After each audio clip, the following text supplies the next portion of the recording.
네, 안녕하세요. 오늘은 배달 플랫폼 배달의 민족의 운영회사인 우아한 형제들과 이를 2019년에 4.8조 원이라는 가격에 인수한 딜리버리 히어로에 대해서 한번 설명을 드리고 이에 따른 비전에 대해서도 한번 설명을 드리겠습니다.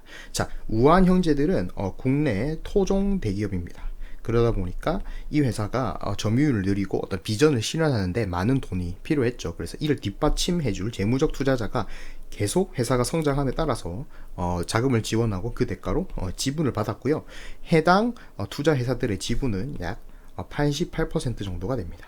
자, 그래서 2019년에 딜리버리 히어로가 배달의 민족 운영사인 우아한 형제들을 인수할 때 이 회사가 전환사채를 발행해서 현금을 마련하고 또 주식 유상증자 방식을 통해서 이 88%에 해당되는 이 주식 재무적 투자자가 갖고 있던 주식을 반은 현금으로 반은 주식으로 모두 교부해가지고 맞바꾸게 되고요. 이 재무적 투자자들은 그 과정을 거치고 난 이후에 우아한 형제들에 대한 더 이상의 경영권의 개입은 없어졌습니다. 하지만 이 김봉진 대표의 이 주식은 조금 다르게 바뀌었는데요. 김봉진 대표의 약 12에서 13% 정도 되는 지분은 0.3%만 현금으로 바꿔줬고요. 나머지는 어떻게 됐다? 우아 DH 아시아라는 조인트 벤처 기업의 지분으로 바뀌었습니다. 이 조인트 벤처 안에 있는 기업은 기존에 김봉진 대표가 운영하고 있던 우아한 형제들, 즉 배달의 민족을 포함한 우아한 형제들과 또 기존의 딜리버리 히어로가 2016년에 인수했던 푸드판다 계열의 DH 아시아 사업부가 존재하는 것입니다. 자, 그러면 이게 이제 어떻게 된 것이냐, 즉 배달의 민족이 독일에 이렇게 팔려 나갔다라는 말은 조금 또 맞지 않고, 그렇다고 이분들이 국내 투자사는 좀 작죠. 그러다 보니까 어떻게 됐다, 그냥 이 김봉진 대표하고 딜리버리 히어로가 어쨌든 손을 잡았는데 주도권은 이쪽에 있다라고 보시는 게 좋을 것 같고, 실무적인 또 지도자는 이쪽이다라고 보시는 게 맞는 것 같습니다. 자, 그러다 보니까 우아 DH 아시아의 이 지분 구조상으로도 김봉진 대표와 딜리버리 히어로가 거의 50% 50%로 똑같습니다만, 어쨌든 딜리버리 히어로가 한 줄을 더 가지고 있습니다. 자, 또 아주 중요한 점은 이 딜리버리 히어로가 김봉진 대표를 상당히 좋아하는 것 같긴 합니다. 자, 보시게 되면 4년간 약 1200억 상당의 주식을 순차적으로 매년 받게 돼 있습니다. 이게 환산하자면 딜리버리 히어로 전 회사 지분의 약 3% 정도 되는데요. 특정 매출이라든지 아니면 에비타 기준을 좀 통과하면 차등 지급되는 LTIP 방식, 즉 보너스 방식으로 매년 지급될 거라고 합니다. 자, 그만큼 김봉진 대표가 잘하면 잘할수록 추가 보너스도 들어오는 방식이기 때문에 지금 딜리버리 히어로가 어떻게 본다면 배달의 민족하고 이 김봉진 대표를 동시에 인수했다, 이렇게 보실 수 있을 것 같습니다. 자, 딜리버리 히어로가 이런 식으로 공격적인 인수를 한 것은 하루 이틀 일이 아니에요. 사실 딜리버리 히어로라는 회사는 이 네스퍼스라고 네덜란드와 남아공 계열의 인터넷 전문 투자 회사라고 보시면 됩니다. 그래서 이 회사가 옛날에 독일의 로켓 인터넷이라는 것을 이제 회사를 만들어서 투자를 하다가 이 회사가 따로 스피노프 분리 상장이 된 사례인데요.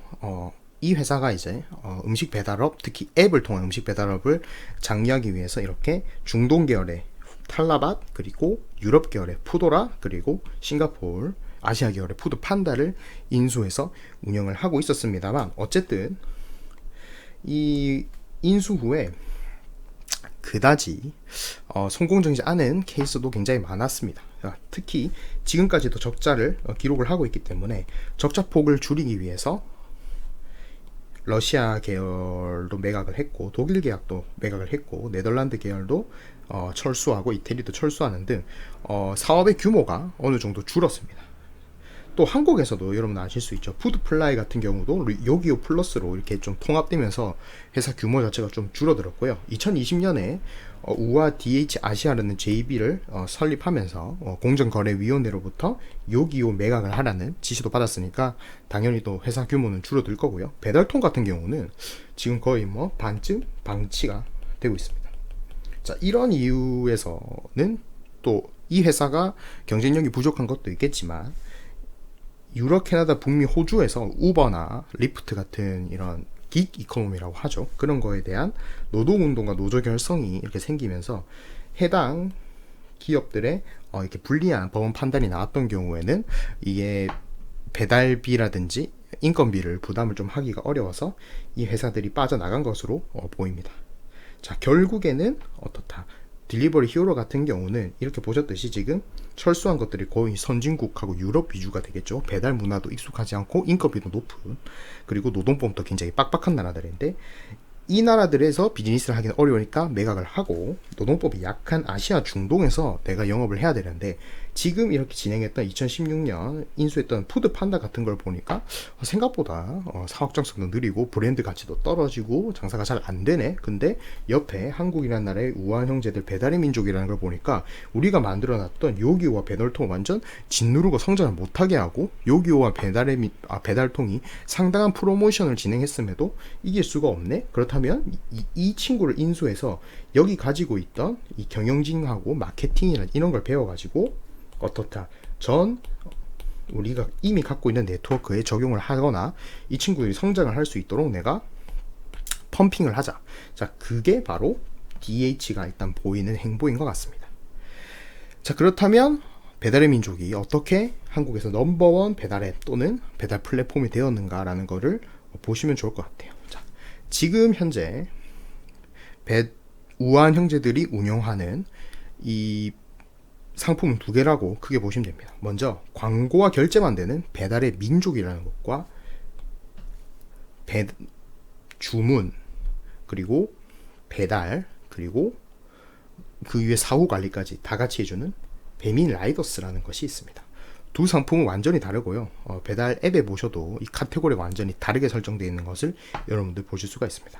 그래서 배달의 민족 같은 경우는 사이버 찌라시북, 즉 사이버 전단지라고 보시면 될 것 같은데요. 이렇게 업주로부터 광고료를 이렇게 받습니다. 이걸 흔히 깃발이라고 하죠. 그래서 이 깃발을 꽂으면 일정 반경에 있는 이 소비자한테 먼저 노출이 되는 울트라콜이라는 광고 서비스하고요. 또 오픈 리스트라고 이제 맨 위쪽에 이렇게 여러분들이 배민해 보시면 오픈 리스트입니다 하고 여러분들이 새로 고침할 때마다 음식점이 달라지는 오픈 리스트도 있습니다만, 요거는 어떻다.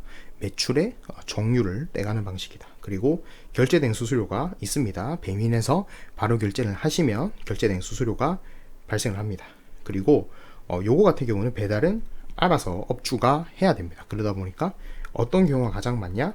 배달 대행을 쓰는 경우가 많습니다. 그래서 여러분들이 길에서 자주 보시는 생각대로, 바로고 이런 회사들이 가맹점을 차려서 해당 반경이 있는 업주님들의 배달을 수행해 주는 것이 바로 배달의 민족이 됩니다. 배민 라이더스는 요것을 이제 배달의 민족이 결합한 것이라고 보시면 될 것 같아요. 그래서 배민 라이더스는 이렇게 두 가지 방식으로 여러분들 매출의 정률로 수수료를 떼가는데 배달의 민족보다는 높은 걸 볼 수가 있습니다. 자, 그래서 어떻게 된다? 앱으로 주문을 하고 배민페이나 바로 결제를 하고 배민 라이더스라는 이 배민의 자체 배달원에서 배달을 하고 고객센터에서 사후관리, 리뷰 뭐 이런 것까지 다 해주는 완전한 배달 솔루션을 보이는 것이 바로 배민 라이더스다라는 거를 볼 수 있고요. 요 카테고리가 어떻게 보면 지금 한창 부상하고 있었던 쿠팡이츠라는 플랫폼이 추구하는 방식은 배달의 민족보다는 배민 라이더스에 가깝다라고 보시면 될 것 같아요. 자, 그래서 2020년까지 이제 쿠팡이 굉장히 고성장을 할 때를 보시게 되면 배달의 민족 점유율이 떨어지고 있었습니다만 어떻게 됐다? 어쨌든 배달의 민족은 아직 넘버원 플랫폼이다. 자, 이게 이제 이렇게 될 수 있었던 이유 중에서 먼저 배달앱 자체가 성장한 것도 빼놓을 수 없겠죠. 자, 2018년 5월쯤인가요? 교촌치킨이 배달비를 유료로 하겠다라고 밝히면서 이제 그 이후로 많은 식당들, 많은 다른 프랜차이즈들이 이를 따라하면서 배달이 유료화되는 시대가 왔고, 그를 통해서 이 배달의 민족, 배달 앱이라는 것이 어떻게 보면 또 새로운 국면을 맞았다. 왜냐하면 배달비에 대한 것을 손님에게 전가를 할 수 있다 보니까 어떻게 된다. 1인분도 배달이 되고 작은 메뉴도 배달이 되고, 멀리 가면 기존의 배달은 서비스였는데 기존에 여기서 여기까지 가거나 여기서 이만큼 가거나 배달료를 못 받았는데 어떻게 된다. 여기서 이까지 가는 거는 내가 손님한테 배달료를 조금 더 청구할 수 있으니까 음식점 같은 경우도 기존에는 동네 배달밖에 못했다면 어떻게 됩니까? 배달 대행을 씀으로써 더 먼 지역까지 이제 배달이 가능해졌다. 그러다 보니까 우리 동네에 없는 식당을 소개해주는 어떤 배달 앱이라는 시장도 같이 커졌고, 지금은 전체 외식 시장에서 어떻게 된다. 배달 앱이 차지하는 비중이 50% 이상이고, 코로나 시절이 왔기 때문에 그 비율은 더 높아졌을 것으로 추정할 수 있다고 보시면 됩니다. 자, 결국에 배민이 이렇게 주문을 많이 받고, 또 배달 앱 자체가 외식 시장에 많이 침투를 하다 보니까 굉장히 많은 이익을 얻을 수가 있었죠. 자, 그리고 어떻다. 지금 코로나 시대가 오면서 기존에 배달을 하지 않는 이런 업종들도 이 배민이나 쿠팡이츠 같은 걸 통해서 배달 시장으로 진입을 하고 있습니다. 대표적으로 카페라든지 뭐 일식이라든지 제과점이라든지 이렇게 배달을 인식하던 업종들도 배달 앱과 배달의 유료화라는 어떤 이런 방식이 생기면서 이제 배달 시장으로 진입을 하고 있습니다. 자, 그래서 어떻게 된다? 코로나 이후 수요가 증가해가지고 영업 구제나 방역을 통해가지고 배달 입점이 되는 것이 현재의 배달 시장의 성장 행태라고 보시면 될 것 같습니다. 자, 배달을 통해서는 배민이 어떻게든 돈을 좀 벌었습니다만은 우한 형제들 전체 매출과 영업이익으로 봤을 때 아직 순이익은 적자를 유지하고 있는데 그 이유는 해외 사업하고 그죠, 비마트 그리고 뭐 배민 사업에 나중에 말씀드리겠습니다. 같은 신규 사업의 영향이었다라고 보시면 될 것 같습니다. 자, 먼저 소상공인의 입장에서의 배민, 즉 배민 사장님이라고 표현을 하죠. 가맹점입니다. 자, 먼저 이 배민의 입장인데요. 배민을 이렇게 지금 보시게 되면 이용자 수도 지금 증가를 이렇게 하고 있고요. 또 이용자의 월간 주문 건수도 늘어나고 있습니다. 즉 이용자 수와 이용자당 주문이 이렇게 크게 늘고 있기 때문에 배민의 수수료가 어쨌든 아깝긴 하지만 어떻게 된다. 앱을 이용할 수밖에 없습니다. 특히 이 배민은 결국에는 많은 이런 소비자들을 만날 수 있게 해주는 어떤 게이트웨이가 되는 것은 긍정적이지만 결국 매출에서 일정 부분을 떼가는 게 이 배민의 수수료 정책의 많은 부분을 차지하는 정액을 떼가는 게 아니다 보니까 어떻습니까? 결국 내 마진은 떨어지는, 매출은 늘고 마진은 떨어지는 이런 행태를 보일 수밖에 없는 것이죠. 배민에 이제 등록을 하면. 자, 그래서 이 배달 앱에 사용하는 금액을 보니까 어떻게 된다. 2018년, 2019년, 2020년에 이렇게 늘었더라. 특히 배달 대행에 쓰는 이 돈이 많이 늘었다는 것을 여러분들 볼 수가 있습니다. 자, 그러다 보니까 어떻다. 배민 라이더스라는 시장에 더욱더 관심을 가질 수밖에 없습니다. 바로 이 성장하는 액수의 퍼센티지 자체가 배달 대행을 묶었을 때 더 성장성이 있다는 것을 배달민족도 알고 있는 거죠. 자, 배달 앱을 사용하는지 여부를 시간에 물어봤더니 2018년에는 거의 쓰지 않던 이런 업종들도 어떻게 된다. 2020년 돼서는 거의 뭐 30%에서 40% 가까이 올라오는 모습을 볼 수 있는데, 대표적인 것이 일식, 그리고 서양식, 그리고 제과점 등 그리고 커피숍 등등도 있습니다. 자, 그만큼 홀과 배달을 이제 병행하는 문화도 어느 정도 자리를 잡고 있습니다. 하지만 어떻습니까?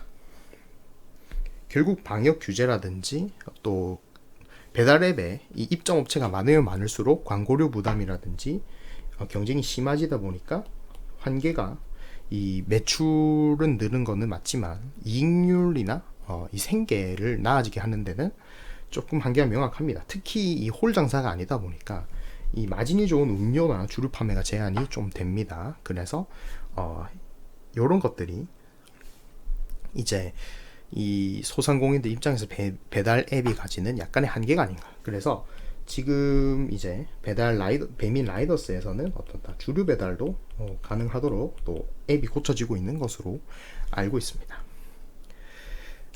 그러면 이 배달 앱을 어쨌든 쓰기는 써야 되는 것이 현실인데, 그렇다면 과연 어떤 것이 중요한가? 이 소상공인이 배달의 민족 같은 앱으로 수입을 버는 데 있어서 생각보다 중요한 것이 바로 객단가더라. 그래서 결국에는 배달의 민족을 이용했을 때 수수료율이 이 정도 나오고, 배민 라이더스를 이용했을 때는 수수료율이 이 정도가 나오니까 내가 그죠 계산을 했을 때 이 수수료를 빼고 수익을 창출을 하려면 기존의 식당들이 가지고 있던 이런 이제 객단가보다는 높은 객단가를 유지해야 되는데, 마지노선을 보시게 되면 한 18,000원에서 정도는 넘어야 이제 배달 앱을 했을 때 기본적으로 수익이 좀 생긴다고 보시는 게 맞는 것 같습니다.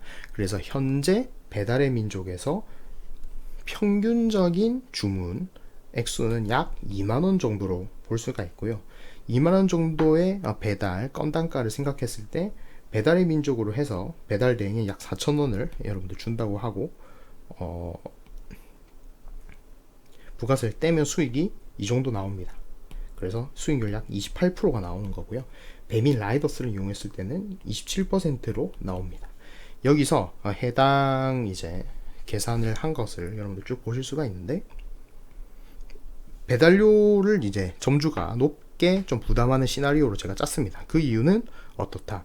현실적으로 이 배달 앱에 아까 전에 제가 많은 회사들이 많은 업주들이 들어와서 좀 경쟁이 심하다고 했는데, 이렇게 배달팁 낮은 순서대로 좀 정렬되는 게 있고, 배달팁이 낮을수록 또 손님들이 많이 시켜 먹다 보니까 많은 사장님들이 단거리라든지 중거리 같은 것들은 이 배달 팁을 그냥 업주님들이 거의 부담하는 이런 방식으로 좀 가고 있기 때문에 그 시나리오를 좀 주입했고요. 현재 1km 내외의 배달은 전체 배달의 약 43% 정도라고 제가 알고 있습니다. 자, 그러다 보니까 어떻다? 이렇게 객단가가 높아질수록 이 사장님들이 가져가시는 매출이 많더라. 다만 어떻다? 아까 말씀드렸듯이 그 울트라콜 같은 깃발을 많이 꽂을수록 이 마진은 더 약해지는 거를 알 수가 있어요. 그래서 깃발 한 개가 한 달에 88,000원이니까 1년 다 쓴다 보면 100만원 정도 되는데요. 그거까지 합치면 마진이 더 야박해진다. 그리고 이제 중요한 것은 아까 전에 제가 말씀드렸듯이 카테고리별로 조금 달라지고 있죠. 카테고리별로 배달앱에 진입하고 이런 비율이 달라지고 있는데, 그 이유는 어떻게 본다면 또 업종별로 시키는 분들의 특성이 좀 다른 거예요. 예를 들면 어떤 메뉴는 예를 들면 중국집이나 이런 거는 1인분 비중이 좀 있는 업종들도 있을 거고요. 아니면 뭐 참치라든지 뭐 돼지고기 구워주는 건 뭐 육회라든지 이런 것처럼 좀 이렇게 사람들이 많이 모였을 때 먹는 이런 메뉴의 특성도 있을 겁니다. 자, 그러다 보니까 이렇게 1인분 주문이 많은 분들은 마진 회복을 위해서 뭐 사이드 메뉴 같은 것도 또 이렇게 좀 끼워서 어떻게든 세트 메뉴 같은 거 만들어서 객단가를 좀 올려보려고 하는 이렇게 노력이 보이죠. 이렇게 보시면 만원에서 18,000원만 올라가도 확실히 마진율이 다르거든요. 자, 그러다 보니까 메뉴와 업종과 단가별로 수익률 차이는 발생할 수밖에 없고, 배달앱의 의존성이 높은 이런 저마진 그리고 배달 주문수가 많은 어떤 업종일수록 수익성은 좀 떨어지는 이런 모습을 여러분들이 좀 보실 수 있다. 객단가하고 메뉴의 특성별로 이익률 자체가 좀 차이가 나는구나 라는 것을 좀 아시면 또 좋을 것 같아요. 그래서 외식 경영 실태조사라는 농림수산식품부에서 하는 이 설문이 있습니다. 그걸 가지고 우리가 좀 계산을 해보면 실제로 객단가를 먼저 보실게요. 객단가를 보시면 이렇게 중식이라든지 뭐 김밥이라든지 비알코올이나 뭐 커피라든지 뭐 이런 것들은 객단가가 어느 정도 좀 낮은 거를 볼 수 있습니다. 그래서 이런 업장들은 결국 향후에 이제 어떤 그 특별한 이런 차별점이 없다면 배달앱에 아주 공격적으로 나오기는 좀 어렵다. 그래서 그것을 보여주는 아주 대표적인 예가 바로 중식이죠. 중식 같은 경우는 배달앱에 이제 더 이상 진출하지 않는 모습을 보이고 있습니다. 그만큼 중식 같은 경우는 1인분 좀 많고 마진이 적기 때문에 기존에 하던 대로 그냥 나는 그 전단지 붙여서 자체 배달을 하는 거죠. 그리고 중국집은 면이기 때문에 그죠, 멀리 나갈 수가 없다 보니까 어쨌든 이렇게 업종별로 좀 차이가 나는 모습 객단가에서 보실 수가 있고, 전체 업장에서 객단가를 분석해 봤을 때 가장 많은 것이 결국 아무리 식당은 많지만 배달을 하건 안 하건 모든 식당에 내가 평균을 내보니까 거의 대부분이 만원, 2만원, 5천에서 만원 사이에 객단가를 갖고 있고, 일부 업종들은 또 5천원 미만도 있으니까 제일 많은 카테고리가 이쪽이라는 것을 여러분들이 아실 수 있습니다. 자, 그러다 보니까 단가 낮은 업체들은 배달료 부담이 좀 많죠. 이 8,000원짜리 배달료를 3,000원 달라고 하면 시켜 먹기 좀 어려울 거예요. 손해보는 느낌도 날 거고요. 또 반대로 그러면 객단가 말고 과연 정률적으로 수수료를 줄 수 있을 만큼 이 전체 자영업자들의 이 수익성을 줬느냐. 자, 배달 앱은 매출 100이라는 거에서 정률적으로 15%를 다 떼가죠. 그러니까 내가 남기는 것에서 이 순이익에서 떼서주는 겁니다.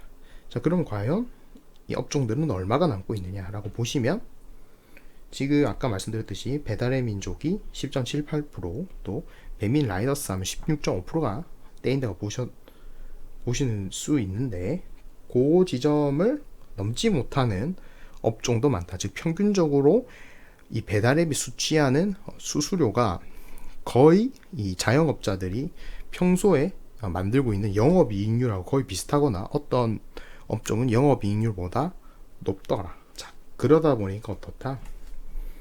가격 인상을 통해서 조금 이익률을 개선하거나 아니면 최소 주문 금액 같은 거를 좀 설정을 하는데, 이러다 보면 또 1인 주문에서 경쟁률이 하락을 할 수밖에 없겠죠. 자, 이렇게 하다 보니까 어떻다?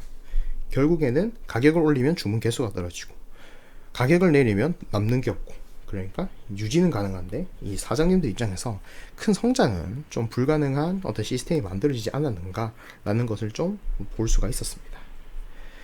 근데 배달의 민족이라는 앱 입장에서도 2020년 들어가지고 그렇게 호락호락하고 막 돈을 많이 벌었나? 또 그거는 아니었다는 거죠.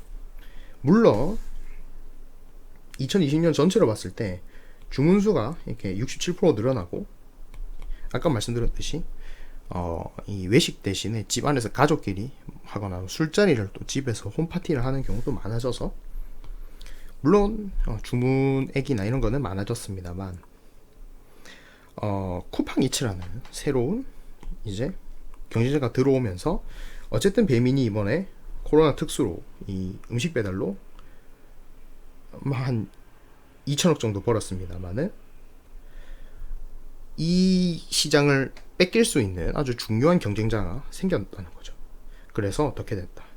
이 쿠팡이츠라는 새로운 플랫폼이 기존에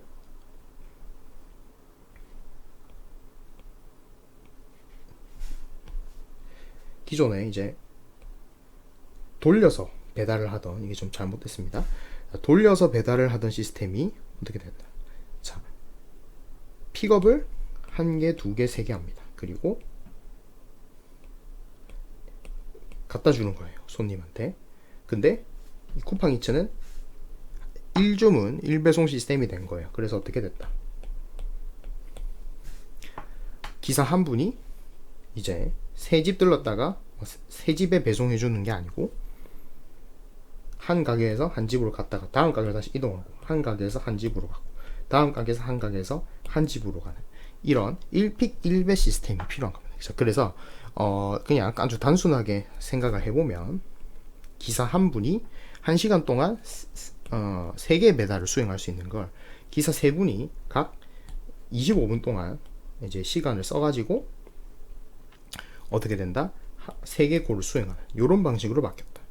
이런 방식으로 하다 보니까 고객에게 GPS 앱 같은 걸로 실시간 위치를 제공해 줄 수 있죠. 왜냐하면은 다른 분의 이 주문을 수행을 안 하니까 다른 분 개인정보나 뭐 이런 고객 불만 사항이 없겠죠. 이런 거에서. 그래서 손님들 만족도가 올라갔습니다. 그래서 쿠팡 2차 굉장히 활성화되었던 강남 등지에서는 40% 정도의 점유율을 한때 기록을 했어요. 그러다 보니까 쿠팡의 전체적인 어떤 이 점유율도 많이 올라가는 모습을 여러분들 볼 수가 있었습니다. 자, 근데 다시 한번 말씀을 드리자면 기사 한 명이 1시간 지금 원래 방식으로는 3개를 했는데 그죠? 쿠팡의 새로운 방식으로 하면 25분에 1개를 하니까 뭐 많이 해봤자 1시간에 2개를 하는 거죠. 즉 이분들 입장에서 3개 하던 거를 2개로 하니까 수익이 3분의 2 3분의 1이 준 거죠. 즉 수입이 33%가 감소한 거예요. 약 뭐 20%에서 적게 잡아도 그렇죠. 거기다가 식당하고 주거지는 거의 모여있는 성격이 많죠. 그러다 보니까 이렇게 픽업하고 이렇게 배달하면 주행거리가 주는데 이렇게 왔다 갔다 하면 주행거리도 늘어납니다. 즉 기사 입장에서는 시간상으로도 손해고 오토바이 감가하고 유류비 같은 비용 면에서도 손해가 된 거예요. 그러면 이렇게 기사들이 손해가 나면 그죠? 이게 안 돼야 되는데 이게 어떻게 가능했냐? 2020년에 첫 번째는 코로나 사태로 유휴 인력이 증가했습니다. 뭐 잘리신 분들도 계실 거고 뭐 근무 시간이 준 분도 계실 겁니다. 자, 그러다 보니까 어떻게 된다? 일단 사람이 많아요. 그리고 청년들도 악질이고 고질적인 청년 실업 때문에 뭐 일 안 하고 노시는 분들도 계셨죠. 그리고 쿠팡 2차는 또 제가 여기 언급을 안 했지만 이 배민 라이더스와 다르게 보험이 필요가 없습니다. 보험 없이 뭐 가정용 보험이든 무보험이든 쿠팡 2차는 상관을 안 합니다. 그러다 보니까 이 진입 장벽이 아예 없죠. 그러다 보니까 어떻다? 많은 분들이 이렇게 나빠진 거시경제 환경으로 많은 분들이 이 업에 진입할 수 있는 일단 기본이 깔렸고요. 두 번째, 쿠테식이라고 하는 분들이 많더라고요. 그래서 고단가를 지급을 했습니다. 특정 시간대라든지 뭐 비가 오거나 이러면은 배달료가 막 2만 원 더 가는 말도 안 되는 엄청난 단가, 엄청난 프로모션을 보여주면서 이분들이 이 배달 시장에 적극적으로 들어오게 좀 유도를 했습니다. 그래서 어떤 인터넷 신문사에서는 뭐 배달 기사가 연봉이 1억이라더라 라는 말도 나올 정도로 그때는 굉장히 쿠팡 2차가 핫했죠. 그래서 정말 뭐 배달료가 한 건에 10,000원이 넘어가는 거는 정말 많았던 적이 있었습니다. 자, 그래서 어떻다? 이 쿠팡 2차는 배달료가 계속 이렇게 주식처럼 변하다 보니까 이 짧은 이 피크에 최대한 배달을 많이 해야 되니까 배달 기사분들이 이 하나를 수행하는데 간접적으로 좀 빠른 배송을 좀 유도하는 것도 있었고요. 또 이 쿠팡이라는 거는 평점하고 이 수락률 이런 이 제도가 있습니다. 그래서 이걸 높게 유지하는 이 배달원 분들 먼저 콜을 배정합니다. 그래서 이 고단가 시간대 배달 없이 대기하는 시간을 최대한 줄이고 최대한 많이 주문을 빠르게 배정받고 수행하기 위해서 수락률과 평점을 이 기사분들이 관리를 했어요. 그러다 보니까 어떻다? 기존 배달 시스템이면 안 갈 곳을 갔다가 이 평점하고 수락률을 높이기 위해서 그냥 닫는 경우도 생겼습니다. 자, 그만큼 쿠팡의 간헐적 고단가가 많은 그 배달 기사 분들하고 일반 이제 이렇게 그냥 알바식으로 하는 분들에게 배달을 수락할 수밖에 없게끔 간접적으로 유도를 했고 이는 잘 통했어요. 특히 어떤 것도 있었냐면 이 피크데이라는 이벤트도 좀 진행을 했었는데요. 피크데이는 이제 그 어떤 날 거절 없이 뭐 특정 개수를 하면 추가적으로 평점을 좀 부여해주는 이런 시스템도 존재를 했습니다. 자, 그러다 보니까 어떻게 된다? 배달의 민족이 이런 시스템이 특히 이런 강남같이 배달 자체를 정말 많이 사용하고 단가가 상대적으로 높은 지역에서 좀 성행을 하다 보니까 배민 입장에서도 지켜볼 수만은 없겠죠. 이렇게 하다가 결국에는 배달의 품질이라든지 서비스 차이로 인해서 쿠팡에 크게 밀릴 수도 있겠다라는 어떤 위기의식을 갖고 번쩍 배달이라는 것을 이제 시작을 했습니다. 자, 그러다 보니까 이렇게 이 세 개의 조건을 충족해야겠죠. 배달의 민족 역시. 그래서 배달의 민족도 최근 배달의 배민 라이더스 정규직이신 분들이 이제 유상 종합보험이라는 좀 비싼 보험을 가지고 있었는데, 이거를 이제 유상 책임보험이라는 좀 싼 보험을 들어도 입직이나 종사 가능하도록 바뀌었고요. 배민 커넥터, 이거는 이제 일반인들이 아르바이트식으로 하는 건데요. 원래는 이 도자키뿐만 아니라 자동차하고 오토바이도 됩니다. 근데 원래 이게 이제 20시간 운행 제한이 있었어요. 그래서 일주일에 20시간 이상 운행을 못하도록 좀 투잡식으로 좀 막아놨는데, 요게 이제 폐지가 될 예정입니다. 그리고 쿠팡 이츠가 하듯이 지역마다 할증이 도입됐어요. 쿠팡 이츠도 뭐 예를 들면 강남구에 주문이 많다면 강남구에 주문 이제 배달료를 올리고, 마포구에 주문이 많다면 마포구에 배달료를 올리는 방식으로 좀 운영을 했는데, 요 방식도 어느 정도는 좀 가져가려고 하는 모양이 보입니다. 그 외에도 여러 가지 프로모션이 또 붙기 시작했어요. 그러다 보니까 라이더 수도 늘고 수행 기사 수도 느는 요런 것을 목적을 하고 있는데, 그 이유는 어떻다? 기존의 배달 방식에서는 이 배달 기사가 조금의 지리적으로 좀 숙련이 되고 이 업에 대한 이해도만 좀 있다면 빠른 시간 안에 이 기사의 역량으로 좀 배달을 유연하게 가져갈 수 있는데, 이렇게 한 개씩 가다 보면 어떻다? 배달 기사의 어떤 판단보다는 그냥 단순하게 주문이 몰릴 때 라이더 수가 많아야지, 어떻게 해서 배달원 라이더 분들이 많아야지 주문이 소화가 가능하기 때문에 요 점은 피할 수 없는 부분이다. 그래서 앞으로는 배달하는 분들 수를 늘리는 것이 이 한집 배달하는 것에는 중요할 수밖에 없어요. 그러다 보니까 배민의 고민이 시작됩니다. 지금 번쩍 배달, 한집 배달하는 거는 이 배달의 민족, 이 창에 보시면 번쩍 배달과 배민 라이더스만 지원하는 거고요. 일반 다른 밑에 뭐 치킨, 피자 이렇게 돼 있는 거는 배달의 민족입니다. 배달의 민족은 현재 일반 배달 대행을 사용하고 있고요. 일반 배달 대행 같은 경우는 그냥 그 플랫폼, 그러니까 생각대로 바로 같은 가맹점에서 원칙으로 하는 어떤 것이다?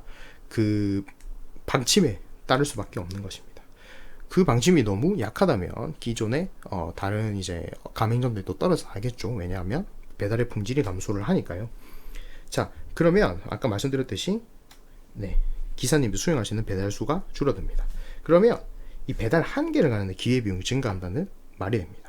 근데 아까 말씀드렸던 이것처럼 쿠팡은 어떻다? 고단가를 빙자해가지고 강제 배차였어요. 고단가를 받으니까 너희들은 대신 내가 가라는 대로만 가라. 하지만 배달의 민족은 그것이 아니다. 배달의 민족은 어떻다? 배차 방식이 두 개입니다. 배민 라이더스는 일반 배차는 이렇게 대리운전처럼 콜이 쭉 떠 있으면 기사님들이 원하는 거를 가져가는 거고요. AI 자동 배차라고 이렇게 가만히 있으면 콜이 계속 이렇게 넣어주는, 자동으로 할 만한 콜을 넣어주는 이런 AI 자동 배차 방식도 있는데, 요거는 쿠팡과 다르게 평점 제도라든지 이렇게 거절한다고 불이익이 없어요. 불이익이 없습니다. 그러다 보니까 기피 지역 배달이 줄어드는 거예요. 자, 아까도 말씀드렸듯이, 자, 5,000원 받고 산골짜기 위로 가라 하면은 15,000원을 받고 산골짜기 위로 갈 사람은 있어도, 뭐 배달의 민족 번쩍 배달로 한 개 들고 6,000원 받고 이 산골짜기로 올라갈 기사님은 없다는 거죠. 그러니까 기피 지역 배달이 더 안 되게 됩니다. 그러면 어떻게 된다? 배달의 민족 입장에서 일단 주문을 받았으니까 보내주긴 해야 됩니다. 그러다 보니까 흔히 말하는 이 복주머니, 똥주머니라고도 말하시는 분들이 있습니다.를 붙여줘야 돼요. 그게 전액 배임 부담입니다. 자, 그러다 보니까 어떻습니까? 배민은 일단 주문을 하면 수수료를 정해진 만큼 받고, 기본 배달료 있죠. 뭐 2,900, 0에서 2,900원 돼 있으면 여러분들 2,900원 하면 2,900원을 여러분들이 안 내면 업주가 내는 거고요. 업주님이 안 내면 여러분들이 내는 거예요. 그래서 이 업주님이 정해놓은 어떤 이 주문 금액별 배달료 부담 요 방식으로 기본 배달료는 이미 업주하고 손님이 미리 지급을 해놨습니다.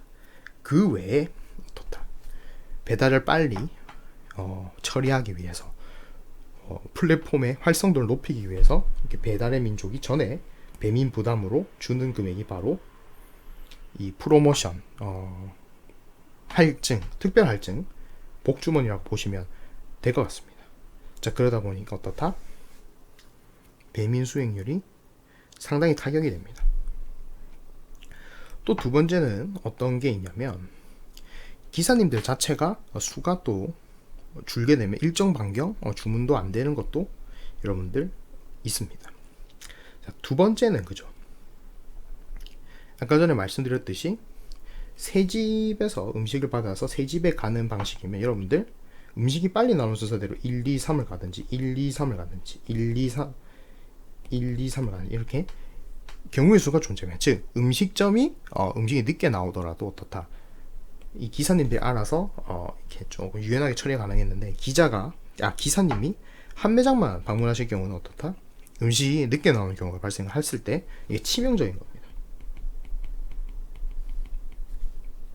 자, 원래 어떻게 된다? 원래는 배달의 민족 같은 경우, 배민 라이더스 같은 경우는 기사님이 어떻게 된다? 임의로 조리 요청했습니다. 그래서 콜을 받고 5분 있다가 조리 요청을 하든지 15분 있다가 조리 요청을 하고 이런 방식이었는데 이것이 AI 자동 배차로 넘어오면서 AI 자동 배차가 이분이 쓰는 운송 수단이라든지 위치나 속도에 따라서 알아서 자동으로 조리 요청을 하는 방식으로 바뀌었는데 여기서 번쩍 배달이 되니까 어떻습니까? 최대한 음식이 지연되는 이 변수를 줄여야 돼서 어떻다? 조리하는데 5분이나 10분이 걸리는 거는 배정하자마자 무조건 조리가 시작됩니다. 죄송합니다. 배정되기 전부터 10분에서 30분 정도 30분 이상 소요되는 이런 음식들은 배정받자마자 무조건 조리가 시작됩니다. 그러니까 15분짜리도 포함되죠. 그러니까 기사님이 콜을 수락을 안 하더라도 주문이 들어오는 즉시 무조건 조리가 시작되는 거고요. 5분에서 10분 걸리는 짧은 조리 시간의 음식들은 기사님이 콜을 수락하면 그때 이제 조리가 시작된다고 보시면 됩니다. 자, 근데 여기서 아까 전에 요 문제와 이 메커니즘을 접목을 하면 어떻게 되냐. 자, 20분 조리 시간 걸리는데 콜을 한 개밖에 수행할 수 없죠. 자, 그럼 어떻게 된다. 일단 조리 시간이 많은 음식은 픽업이 안 됩니다. 왜냐하면 그 시간 동안 다른 걸 하고 말죠. 자, 두 번째는 이 문제에다가 어떻게 해야 된다? 요 문제까지 잡히면 어떻게 되냐는 거죠. 만약에 30분 동안 조리를 하는데 그 시간에 갑자기 주문이 몰려서 이 기사분이 다른 콜을 수행을 하시거나 아니면 이 음식 자체 기피 지역에 설정되어 있어요. 그러면 어떻게 됩니까? 아무도 이 콜을 잡아가지 않겠죠. 왜냐하면 멀리 가고 돈도 얼마 안 주니까요. 그러면 식어서 품질이 떨어지게 됩니다. 즉 이미 조리는 됐는데 배정된 기사분은 없죠. 강제 배차가 아니기 때문에 어떻게 할 수 있는 방법도 없고요. 자, 그러면 어떻게 된다. 아까 전 말처럼 기존 배달료에 기사분들이 갈 수 있도록 추가로 돈을 얹어주는 프로모션, 추가 할증을 넣어서 복주머니 넣어가지고 보내는 방법하고 음식을 재조리하는 방법이죠. 두 방식 모두 배달의 민족의 이익에는 상당한 영향을 주게 됩니다. 특히 어떻다 배민 라이더스는 비 오면은 비 와서 1,000원씩 이제 한 건에 더 얹어주고요. 기사님이 없으면 또 뭐 30분 1시간 단위로 1,000원에서 2,000원 단위의 프로모션을 얹어주게 됩니다. 자, 그러니까 어떻게 된다. 복주머니를 추가 할증을 제공할 시 이 적자가 나오는 거예요. 특히 어떻다. 이렇게 기피 지역인 경우에 주는 할증은 2,000원이거나 5,000원인 경우가 많은데 배민이 받는 수수료를 생각해보면 5,000원짜리 이 복주머니가 들어가게 되면 어떻게 된다. 배민은 적자를 보는 겁니다. 2,000원짜리를 줘도 뭐 크게 남는 건 없을 거예요. 왜냐하면 결제 수수료도 내야 되니까요. 자, 그렇다 보니까 어떻다. 이 배달의 민족이라는 회사도 결국에는 기사가 없는 시간에는 복주머니를 쓸 수밖에 없고, 주문이 적을 때, 뭐 예를 들면 뭐 평일 아침이라든지 뭐 이럴 때는 어떻다 반대로 할증을 제공하지 않음으로써 여기서 생긴 로스를 어떻게든 메우려는 흐름을 보입니다. 즉 기사님들 입장에서도 수익이 일정하지 않으면서 배달의 민족도 그렇게 크게 돈을 못 버는 이러한 움직임을 여러분들 볼 수가 있죠. 즉 이 번쩍 배달이라는 거는 고객은 뭐 어느 정도 뭐 좋아진 부분이 있겠지만 어쨌든 배민에도 안 좋고, 배민의 수익성에도 안 좋고, 기사님 입장에서도 정말 안 좋은, 그래서 기사님들이 처음에 번쩍 배달이 들어왔을 때 굉장히 반발을 했고, 지금도 어느 정도의 반발은 있는 것으로 보입니다만 어쨌든 어떻다 할 수밖에는 없다. 왜냐? 손님들이 좋아하고 사업자들이 좋아하니까. GPS 추적을 해줘서 예를 들면 음식이 늦게 나오면 이 음식점은 인기가 좋은 음식점이구나, 혹은 뭐 맛있는 음식점이구나, 뭐 이런 식으로 변명이나 들 수가 있으니까요. 자, 배민 견제 세력도 증가를 했다는 것도 조금 눈여겨볼 파트입니다. 자, 특히 쿠팡이츠가 이제 조금 배민을 이제 견제를 했는데요. 쿠팡이츠가 2021년 3월 2일부로 최저 배달료를 이렇게 내리게 되었습니다. 2,500원으로. 자, 그러다 보니까 어떻다? 당연히 기사들이 대거 이탈을 하게 되고요. 거리당 할증도 좀 줄었습니다. 그래서 어떻게 된다? 지금 현재 쿠팡이츠의 위협은 생각보다 줄어들었고, 어쨌든 배달의 민족도 번쩍 배달이라는 서비스를 같이 제공하고 있기 때문에 지금 쿠팡의 인기는 시들 수밖에 없었다. 자, 그러다 보니까 어떻다? 배민의 견제 세력이 증가하다 보니까 이런 방식으로 따라갈 수밖에 없다. 하지만 이제 공공 배달앱이라는 논란도 나오니까 점유율이나 뭐 이런 거를 가지고 승부는 하기 어렵고요. 마케팅이라는 승부 같은 경우도 마케팅비를 자꾸 뿌리게 되면 또 문제가 발생하고, 여기서 또 중요한 게 이 배민이 이제 딜리버리 히어로가 배민을 인수할 때 마케팅 같은 거를 줄이지 않겠다, 즉 동결하겠다는 이야기를 했습니다. 그러다 보니까 어떻다? 굳이 마케팅 비용을 건드려 가지고는 현재 좋을 건 없습니다. 그리고 공공 배달앱 같은 경우는 이 배달 서비스 같은 경우는 실제적으로 일반 배달 대행에 맡기는 이런 형태를 유지하고 있기 때문에 이 친구와 또 차별화를 두기 위해서는 배민 라이더스라는 자체 배달을 조금 더 품질을 올리고 가맹주분들의 선호도, 손님들이 좋아하니까 가맹주분들도 하고 싶어 하겠죠. 그런 수요를 늘려서 자체 배달에 대한 또 수요를 늘리는 방식이 필요할 겁니다. 또 요기요를 매각을 하고 배달의 민족이 좀 공고하게 자리를 위치하기 위해서는 이런 자체 배달 서비스의 깊이, 뎁스라든지 이런 게 더 좋아져야겠죠. 그러다 보니까 이러한 배민 라이더스를 번쩍 배달로 활성화시키는 것이 필요하고요. 현재 배민 라이더스의 건수는 전체 배달이 약 3% 정도인데, 수도권으로만 보자면 뭐 한 7%에서 뭐 10% 정도도 볼 수 있다라고 생각을 합니다만, 이건 정확한 거는 아닙니다. 또 어떻다? 광고만 했을 때는 이게 워낙 물가 연동되다 보니까 여론의 영향도 많이 받고 규제 소지도 있습니다. 지금 1픽 1배를 기본적으로 하는 이 회사들 같은 경우를 보시게 되면 전부 다 적자인 거를 볼 수가 있습니다만, 어떻다? 결국 배민이 이전에도 배달의 민족이라는 어떤 플랫폼을 가지고 수익을 낸 적이 있잖아요.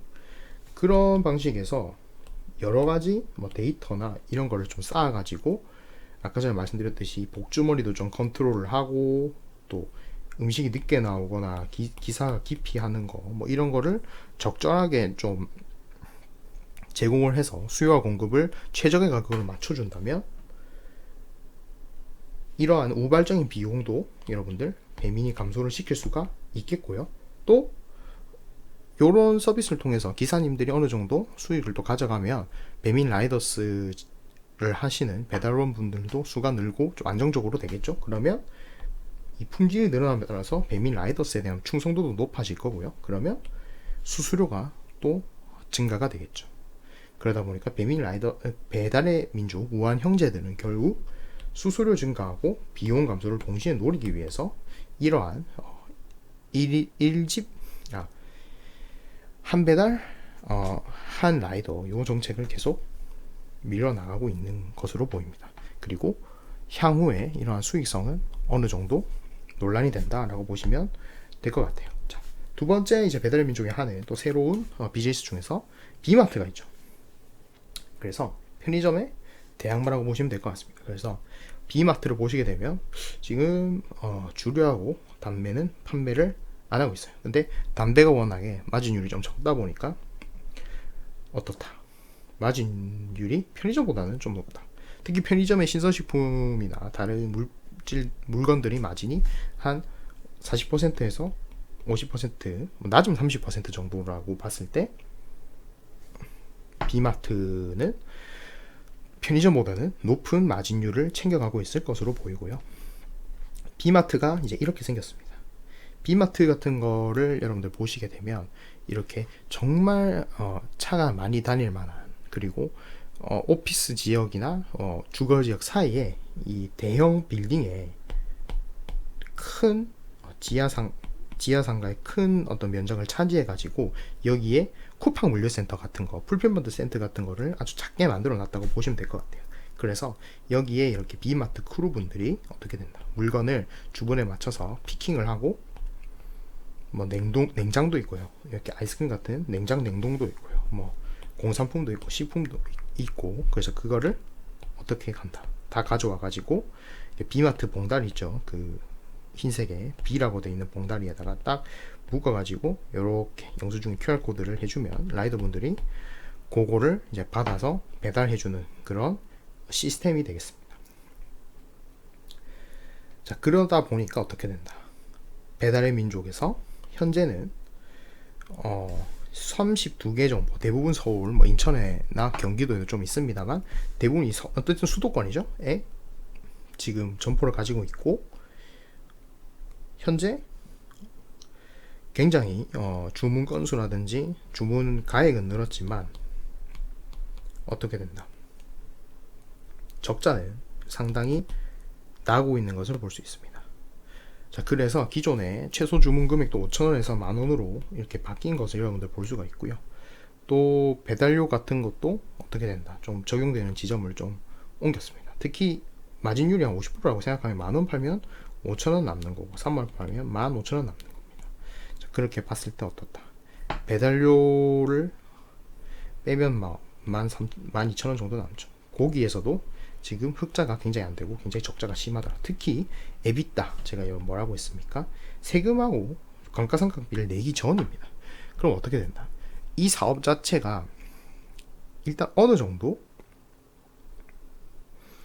이 수지 타산은 좀 안 맞는 거다. 그래서 제가 이 감사 보고서 어떤 거, 우한 청년들 그리고 형제들 데이터를 좀 보니까 비마트 사업을 시작하고부터 상품 매출하고 어떻다, 임대료 또 재고 이런 것들이 늘었어요. 그래서 그걸 좀 추적을 해보니까 이렇게 되는데, 역시 가장 많은 부분을 차지하는 것이 어떻다,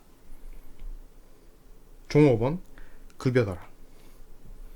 그리고 포장비도 굉장히 많이 드는 모습을 여러분들 볼 수 있어요. 그래서 생각보다 여러분들 비마트 포장할 때 들어오는 뭐 봉다리라든지 또 뭐 방냉팩, 뭐 아이스팩 이런 것도 돈이 꽤 든다.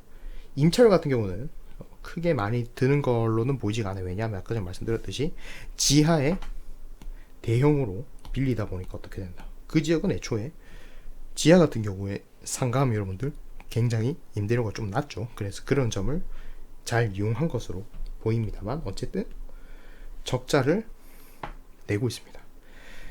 지금 이제 이 적자하고 이 적자 폭이 상당히 좀 차이가 있는데, 요것은 이제 제가 그냥 예상을 해봤던 것이고요. 여기서 이만큼 적자 폭이 늘어난 데에는 비마트 이 무료 쿠폰이 있죠.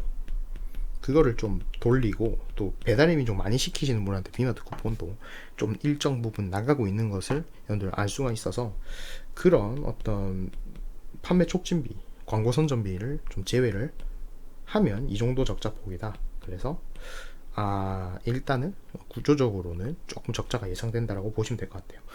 두 번째는 이런 수익성 외에도 과연 초소형 번쩍 배송이라는 비마트의 초기의 어떤 마케팅에서 좀 벗어난 것이 아닌가라는 조금의 비판점도 제시를 할 수 있을 것 같아요.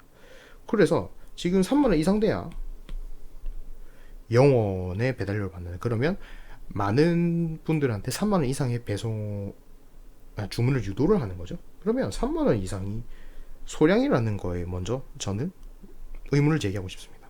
제가 이제 비마트에서 조금 이 주문 같은 거를 연구를 해본 결과 어떻다. 이런 물 같은 거를 제가 시켜봤는데 3다수 2리터짜리 3개라면 6kg잖아요. 이렇게는 주문이 안 됩니다. 근데 3다수 2리터, 아이시스 2리터, 백산수 2리터는 가능해요. 그리고 그렇게 주문하는 사람들이 꽤나 있다는 정보도 제가 입수를 했습니다. 자, 그러면 이 물 3병 하면 5kg 그냥 넘죠. 근로기준법상 5kg 이상 물건을 들면 중량 표시 및 보조기구를 이제 좀 줘야 되고요. 또 무게 중심 같은 것도 어느 정도 표시를 해줘야 됩니다. 만약에 25회 이상 10kg를 들면 어떻다? 근골격계 부담 작업이라고 해서 또 제재가 들어갑니다. 하지만 비마트는 현재 그러한 규제에서는 빠져 있는데 그런 규제에 들어갈 가능성이 있다는 거죠. 또 어떻다? GS25등 기존 편의점 진출이 있어요. 자, 만약에 일반적인 그냥 생필품 말고 비마트에서만 파는 이런 정말 다양한 물건들 말고 일반적인 물건, 편의점도 있는 물건을 또 줄 거라면 편의점에서 배달해도 좋겠죠. 그래서 요거 같은 경우 GS25 같은 경우는 도보 배달, 우리 동네 도보 배달 같은 걸 사용한다고 제가 들었습니다. 그래서 그렇게 된다면 가까워서 배달료는 떨어지겠죠. 또 편의점에만 있는 PB 상품도 있기 때문에 향후에 이 GS25나 CU 같은 일반적인 편의점들이 또 배달에 도보 해가지고 뛰어든다면 또 그거에 대한 리스크도 있을 것 같습니다. 그래서 비마트는 현재 어쨌든 적자를 보고 있고 구조적으로도 적자지만 어쨌든 열심히 한번 해보고 있다. 다만 그 수익성에는 의문이 제기됐고 그걸 조금 이 우아한 형제들 쪽에서도 인식을 해서 최소 주문 금액하고 배달료 빼주는 주문 금액 자체를 올렸고 그런 문제는 있다라고 보시면 될 것 같고, 그 외에 이제 우한 형제들의 비즈니스를 보시게 되면 먼저 이제 식자재 마트 같은 거를 여러분 볼 수 있어요. 그래서 배민상회라는 게 있습니다. 기존에 제가 이전에 배민상회를 봤을 때는 포장지 파는 정도, 아니면 비닐 팔고 이런 거 음식 포장 같은 거 파는 거에 머물렀었는데 식품하고 가공식품하고 농수산품까지 이렇게 좀 확장을 했더라고요. 그래서 택배로 보내주기도 하지만 이렇게 쿠팡의 로켓 배송처럼 든든 배송이라는 제도인가요? 그것도 만들어 가지고 지금 하고 있습니다. 자, 그래서 기존의 푸드앤이나 이런 이제 식자재 마트 회사 같은 경우 매출 총 이익률 약 15에서 20% 정도 되거든요. 이 배송비나 임대료를 제외하고. 다만 이제 배민상회는 이 물리적 매장은 없다 보니까 어떻다? 임대료는 안 나가겠지만 배송비 면에서 조금 부담이 있을 텐데, 이 주거지하고 저는 이 상업지를 조금 다르게 보는 것이, 상업지는 거의 이렇게 먹자골목 하면 여러분들 모여 있지 않습니까?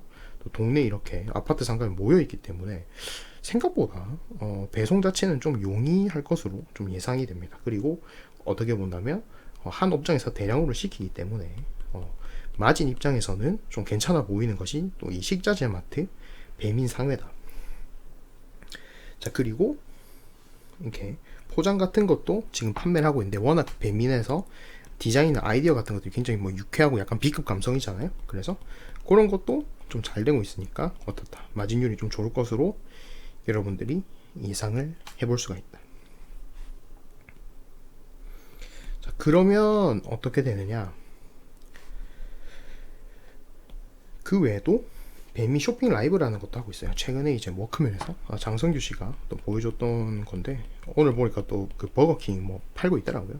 자, 그러다 보니까 어떻다, 요것도 어느 정도 또 말이 되는 사업이긴 합니다. 홈쇼핑 빅4를 보시면 염어임률이 거의 30%를 넘었을 때도 있었는데 지금은 30에서 거의 10에서 20대로 내려갔어요.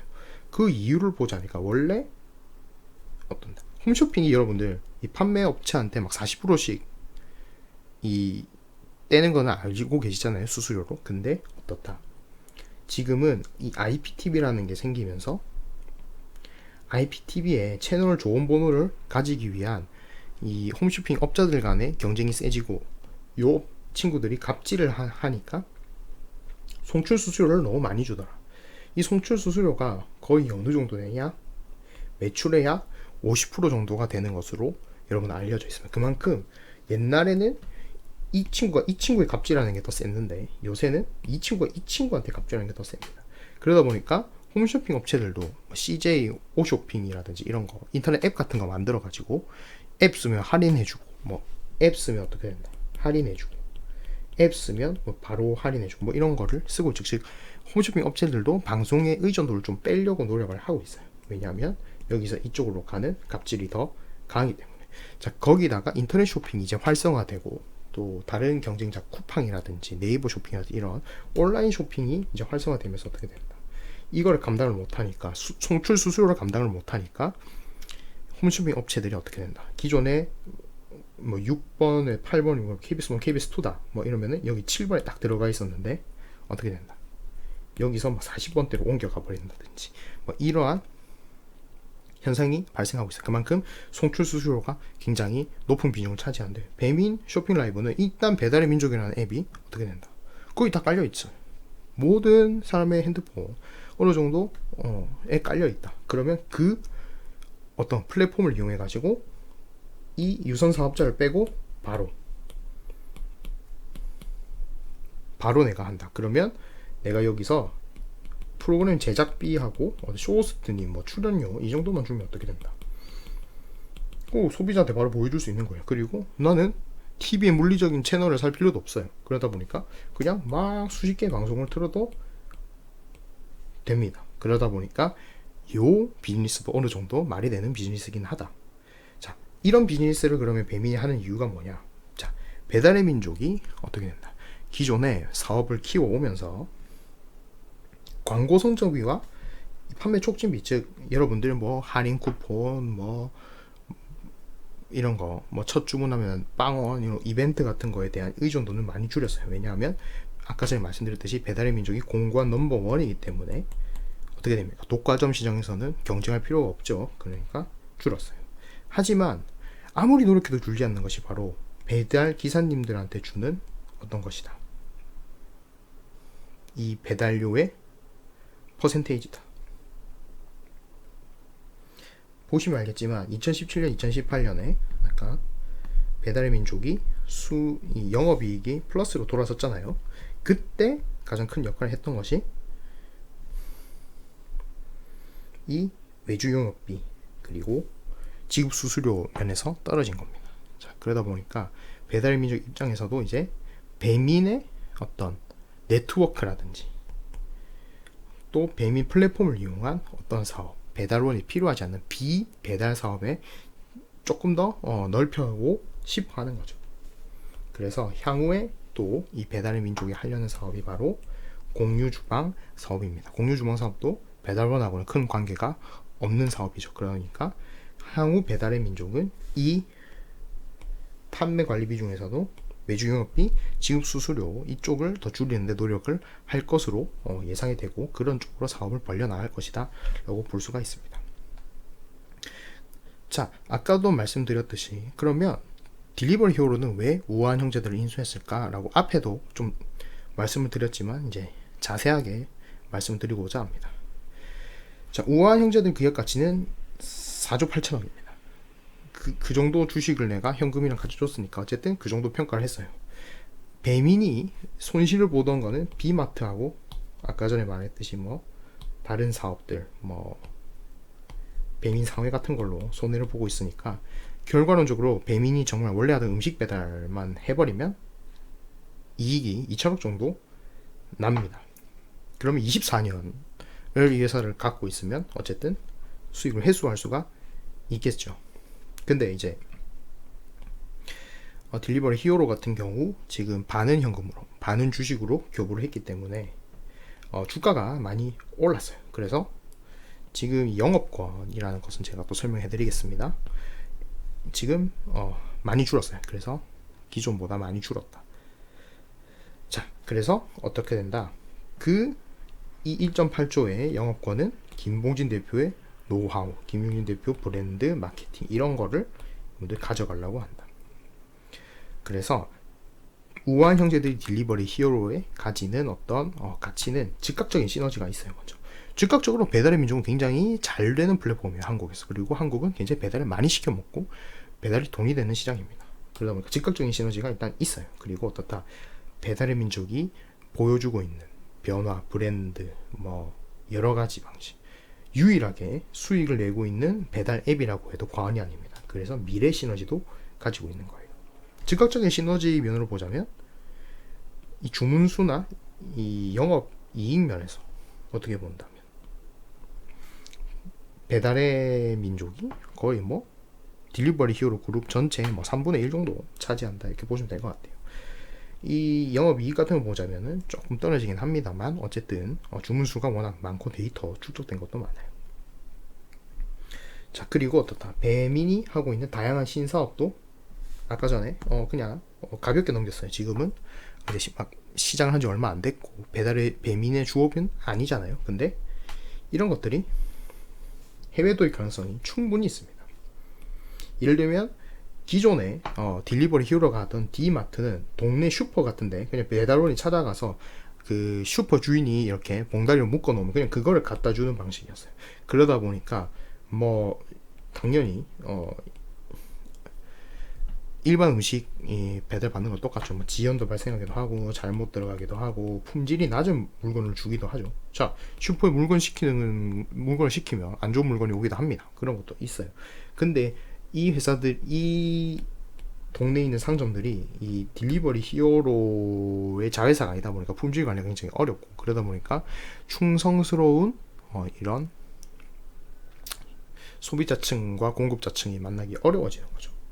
자, 그래서 어떻게 된다? D마트도 한국의 B마트처럼 이러한 D마트 창고, 웨어하우스, 물류센터 만들어가지고 딜리버리 히어로 자체가 주체로 28개에 491개를 만드는 이러한 방식을 보여주고 있습니다. 즉 한국에서 보여주는 이러한 어떤 사업 모델 중에 괜찮은 건 외국으로 가져갈 수 있는 거예요. 미래 시너지도 담보한다는 거죠. 딜리버리 히어로가 아까 처음에 말씀드렸듯이 유럽에서 굉장히 많은 철수를 했습니다. 그리고 북미에서도 철수 좀 하고 호주에서도 철수를 했죠. 그래서 지금 딜리버리 히어로에서는 아시아와 중동 비중이 높습니다. 그리고 이 아시아와 중동 시장에 어느 정도 포인트를 줄 수 있는 것, 특히 아시아 시장에서 굉장히 힘을 줄 수 있는 것이 지금 배달의 민족이 하는 거다. 그래서 배달의 민족의 B급 마케팅을 가지고 베트남에서는 배민 그냥 들고 들어갔습니다. 이름. 그리고 일본에서는 이제 배민이라고 하지 않고 푸드네코라고 하는 이러한 새로운 브랜드로 또 진입을 하고 있어요. 그만큼 배달의 민족이 이런 부분에서도 매력적이다. 자, 아까 처음으로 잠깐 넘어가시면 김봉진 대표가 우한 형제들이 공동으로 소유하는 부분은 이 아시아 사업부입니다. 근데 중동 사업부 여러분들 배달의 민족 중동 사업부는 딜리버리 히어로 그룹에 그대로 남아 있습니다. 무슨 말입니까? 중동 사업이 그만큼 지금 이렇게 비중이 높죠. MENA는 지금 중동입니다. 중동 산업, 중동에서의 배달이 그만큼 돈이 된다는 거예요. 배달의 이 딜리버리 히어로가 탈라밭이라는 현지 업체를 인수하면서 힘을 실고 있는데 결국에는 서유럽 같이 단가가 높은 시장에서 나갈 수밖에 없었던 것이 바로 노동법 때문이고요. 임금도 높았어요. 그리고 최근에 우버가 하고 있는 이러한 여러 가지 소송들이 전 세계별로 어떻다 다른 판결을 내고 있는 것도 굉장히 위험 요소입니다. 또 이렇게 중위권 지역에 있는 나라들, 선진국들은 사계절에서 여러분들은 느끼실 겁니다. 봄, 가을에 외출이 많으니까 배달 수요가 감소하는 거예요. 또 이런 국가들 인구 밀도가 낮으면요 어떻게 됩니까? 음식점과 배달지 사이에 거리가 증가해서 또 이 운영성이 좀 떨어집니다. 자, 근데 반대로 중동을 생각을 해봅시다. 계속 여름이죠. 노동법도 약합니다. 저희가 중동에서 생각하면은 가장 대표적인 게 한국에서는 북한 노동자들이 막 사우디아라비아 같은 데 가가지고 어떤 UAE 같은 데 가가지고 건설해주고 그걸로 돈 받고 필리핀 분들 막 여기 가서 사우디아라비아 가정부하고 또 오일머니 여러분들 보시면 오일머니니까 이 오일머니 수혜를 받는 분들은 굉장히 돈이 많아요. 그러니까 빈부격차도 어느 정도 있기 때문에 배달하기가 편하다. 그리고 노동법도 없고 이민도 많이 오기 때문에 그러한 싼 노동력 구하기가 쉬우니까 배달을 하기가 좀 용이하다. 또 이 중동을 생각해 보시면 여러분들 미션 임파서블 옛날에 탐 크루즈 갔던 거 보시면 사막 막 달리다 갑자기 뜬금없이 도시가 나오고 또 계속 사막이죠. 그러니까 인프라 있는 곳에 인구가 거의 이렇게 집중되어 있는 모습을 여러분들이 보실 수 있습니다. 특히 중동 국가 같은 경우는 도시가 있어봤자 한 개에서 두 개 정도라고 보시면 될 것 같아요. 자, 그러다 보니까 어떻다. 한국과 다르게 또 이런 국가들은 배달 자체가 서비스라는 것을 또 생각하고 있어요. 새로운 문화니까요. 그래서 주문당 또 봉사료 서비스 차지를 또 받고 있습니다. 그러니까 배달료도 받고 이 주문 중개를 해주는 것에 대한 고객한테 주문 중개 수수료도 받고 거기다가 업주한테 수수료도 받는 거죠. 그래서 3중 수수료를 받게 됩니다. 자, 그래서 다시 한번 보시면 배달 수는 배민이 3분의 1이지만 어떻다. 이 영업 매출 면에서는 3분의 1이 안 되고 한 5분의 1 정도밖에 안 되죠. 그것은 이런 중동 국가들은 워낙에 부하신 분들이 오일머니고 또 나라에서 지원도 많이 듭니다. 오일머니니까 그냥 여러 가지 돈을 그냥 수당으로 주는 거죠. 그러다 보니까 돈을 좀 막 써요. 그러다 보니까 어떻다. 이렇게 돈 나올 구멍이 많다. 그리고 계속 여름이니까 계속 성수기입니다. 적응되면 계속 시킬 거란 말이죠. 그러다 보니까 이 중동 비즈니스 같은 경우는 김봉준 대표한테 반을 주지 않고 딜리버리 히어로가 그대로 갖고 있고, 만약에 이게 중동에서도 통한다면 정말 가능성이 있다. 한국과 아시아 그리고 중동을 다 합친다면 가능성이 있는 거죠. 그래서 지금 이 딜리버리 히어로 주가를 보시면 다른 일본의 네이버가 인수한 대마 에칸 같은 경우는 400억인가 아무튼 그렇게 인수를 했을 겁니다. 보시면 주가가 그렇지 지지부진하죠. 그룹허브 같은 경우도 어떻습니까? 코로나가 터지든 말든 이 1픽 1배 이런 것 때문에 수익성이 그다지 좋지 않아요. 우버이츠도 계속 적자고요. 딜리버루 영구 최근에 이제 또 상장 스펙을 통해서 상장을 했습니다.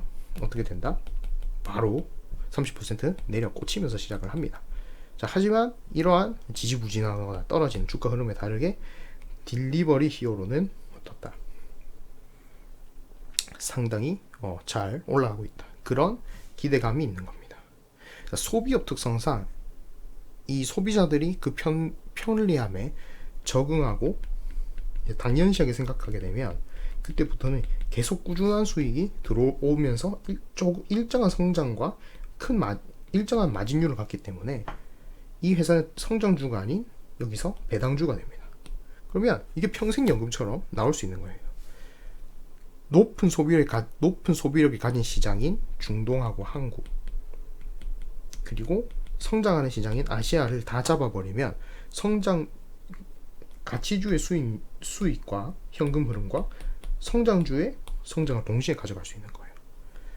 거기에 불을 붙여주는 것이 우아한 형제들을 만든 김봉준이 아닙니다. 김봉진 대표의 매직입니다.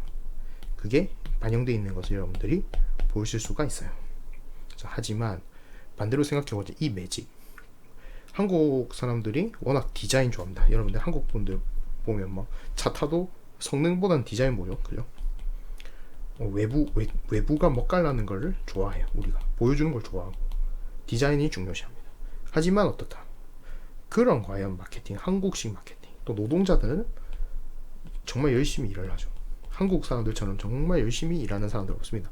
정말 근면성실하고 또 어떤 환경에 놓아졌을 때 최선을 다하는 모습이 한국 사람들한테 있어요.